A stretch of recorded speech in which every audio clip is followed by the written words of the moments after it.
चंद्रयान 3 को लेकर एक और बड़ी अपडेट, और अपडेट ये कि लैंडर विक्रम जो है वो चंद्रयान से अलग हो चुका है, यानी कि एक और कदम जो है हम आगे बढ़ चुके हैं, यानी कि चांद के और बेहद नजदीक होते जा रहे हैं। पर इसके मायने क्या है, इस पर बात करने के लिए हमारे साथ स्पेस इंडिया से अरुण यादव जी मौजूद है। अरुण जी, विक्रम अलग हो गया है, कैसे इस कदम को देखते हैं और कितना इंपॉर्टेंट ये कदम है? सबसे पहले तो मैं मुबारकबाद देना चाहूंगा सभी भारतवासियों को कि एक स्टेप और हम नजदीक आ गए हैं चंद्रयान 3 में, कि विक्रम लैंडर अलग हो चुका है।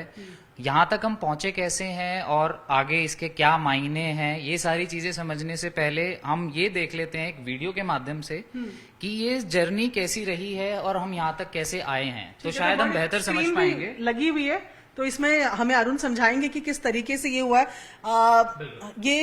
ये फिलहाल ये मुझे चांद की सतह दिख रही है शायद। बिल्कुल, हाँ। ये चांद की सतह है। हाँ। और ये जैसा कि आप देख सकते हैं, ये चंद्रयान 3 जो अभी तक का स्टेज, अभी जो वहां पे पहुंचा है वहां तक की स्टेज है। विक्रम लैंडर यहाँ से कैसे अलग होगा, ठीक है, कैसे अलग हुआ है एक्चुअली, और कैसे आगे चल के प्रज्ञान रोवर जो है उसमें से निकलेगा।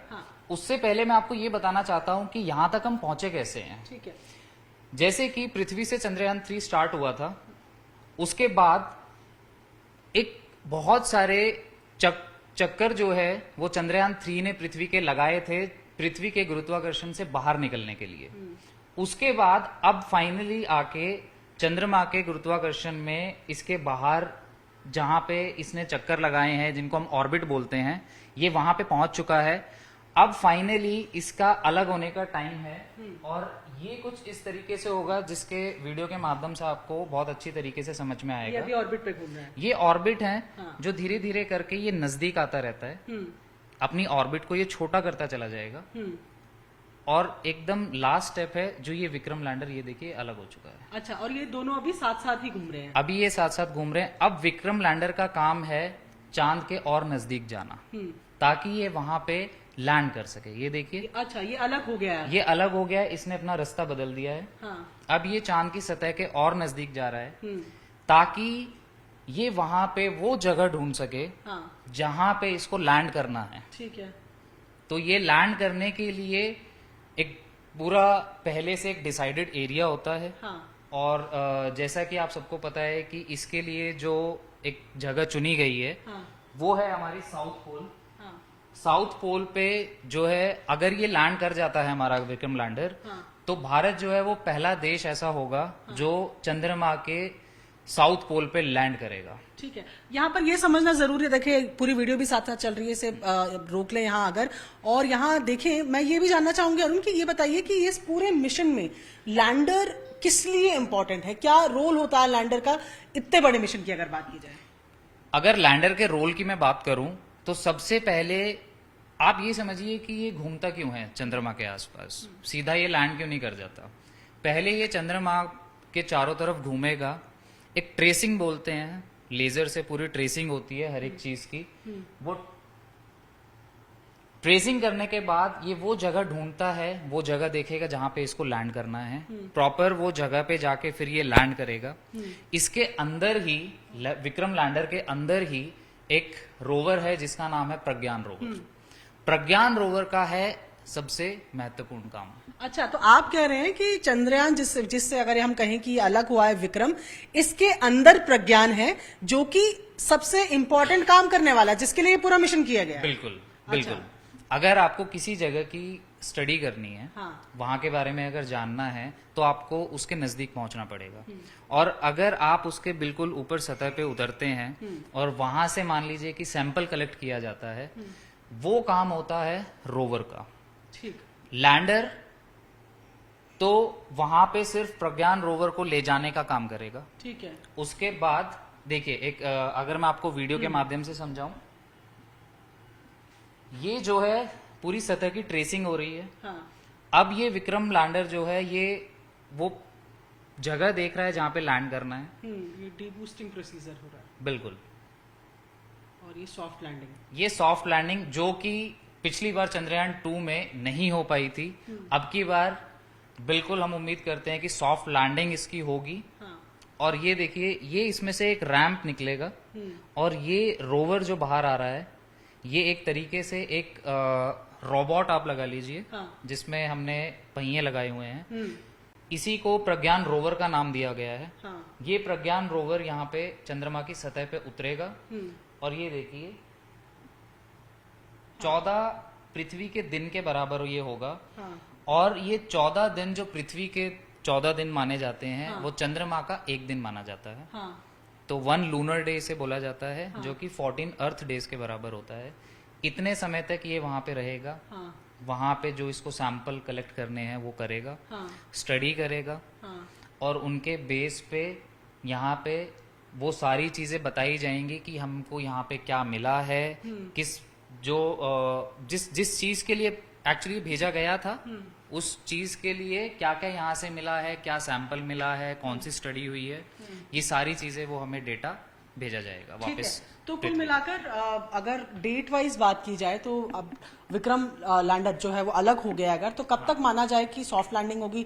23 तारीख का है 23 से 24 अगस्त जो है इसके लिए एक निर्धारित समय है। तो 23 से 24 अगस्त में आप ये मान के चलिए कि किसी भी टाइम ये लैंडिंग जो है वो हो सकती है। अब जो हमने समय डिसाइड किया था इसकी विक्रम के अलग होने का, वो बिल्कुल सही समय पे हुआ है, आज 17 अगस्त को। अब चंद्रमा की सतह के ये चक्कर लगाएगा, देखेगा कहाँ पे लैंड करना है, बस फिर डन वहां पे। ये बताइए कोई किसी तरीके की कॉम्प्लिकेशंस होने की उम्मीद है? क्योंकि साउथ पोल है, कोई पहले कोई और ऐसा कोई वहां पर पहुंचा नहीं है, तो वो भी कहीं डर है कि लग रहा है कि सब स्मूथली हो जाएगा? बिल्कुल, देखिए साउथ पोल की मैं आपको एक छोटी सी चीज बताता हूँ। साउथ पोल कोई ऐसी अलग जगह नहीं है कि वहां पे कुछ ऐसा अलग है जो नॉर्थ पोल से हमें अलग करता है। नहीं, नॉर्थ पोल और साउथ पोल की जब स्टडी की गई थी तो दोनों जगह की सतह में कोई खास फर्क नहीं है। फर्क सिर्फ यही है कि आज तक साउथ पोल पे कोई लैंड कर ही नहीं पाया है, लेकिन उसका मतलब ये नहीं है कि कोई कर नहीं सकता। साउथ पोल पे लैंडिंग की जो प्रयास किए गए थे वो बहुत कम हुए हैं। नॉर्थ पोल पे लैंडिंग ज्यादा हुई है। साउथ पोल पे अगर लैंड कर जाते हैं तो बिल्कुल भारत पहला देश बन जाएगा। वहां पे भी एक जिसको आप बोलते हैं, एक हिंदी अगर सरल भाषा में बोलूं तो चांद पे बहुत गड्ढे हैं। वो गड्ढे जो हैं उसको क्रेटर बोला जाता है। उनमें से एक क्रेटर है एटकिन बेसिन। एटकिन बेसिन में जो है ये प्लान किया गया है कि वहां पे जाके ये लैंड करेगा, जो कि एग्जैक्टली 90 डिग्री पे भी नहीं है, क्योंकि अगर हम पोल की बात करें तो वो 90 डिग्री पे माने जाते हैं, लेकिन इसकी जो लैंडिंग साइट है जो एग्जैक्टली वो 70 डिग्री साउथ है। 70 डिग्री साउथ पे अगर ये लैंड कर जाता है तो बिल्कुल एक ये बहुत बड़ा अचीवमेंट होगा। और दूसरी चीज कि वो एरिया जो है वो एक तरीके से अनएक्सप्लोर्ड है। वहां पे अभी कुछ भी स्टडी कर नहीं पाया है कोई, तो वहां से हमें क्या मिलता है नया, वो खुद में एक रहस्य है। तो पूरी उम्मीद है हमें कि ये सॉफ्ट लैंडिंग की जब हम बात करते हैं कि सॉफ्ट लैंडिंग हो, इससे मतलब है कि सेफली लैंडिंग हो? बिल्कुल, सॉफ्ट लैंडिंग से मतलब हमारा ये है कि विक्रम लैंडर जो है, विक्रम लैंडर जब चांद की सतह पे जाके प्रज्ञान रोवर को सेफली पहुंचाएगा तो उसके लिए जरूरी है कि वो एक आराम से जाके वहां पे, सॉफ्ट लैंडिंग का मतलब है कि आराम से जाके लैंड करे। क्योंकि अगर थोड़ी सी भी स्पीड ज्यादा हुई तो जो इम्पैक्ट आएगा, क्योंकि जब भी आप ऊपर से किसी चीज को लैंड कराते हैं, अगर उसकी स्पीड थोड़ी सी भी ज्यादा हुई तो इम्पैक्ट इतना तेज होगा कि उसके पार्ट्स जो हैं विक्रम लैंडर के या प्रज्ञान रोवर के जो पार्ट्स हैं वो डैमेज हो सकते हैं। और पिछली बार भी यही हुआ था चंद्रयान 2 में कि सिग्नल हट गया था या सिग्नल संपर्क टूट गया था, उसकी वजह से बहुत तेज गति से जो विक्रम लैंडर है वो लैंड किया था। और हम लेग्स बोलते हैं उसको, जिन पे विक्रम लैंडर या कोई भी खड़ा होता है उनको लेग्स बोलते हैं।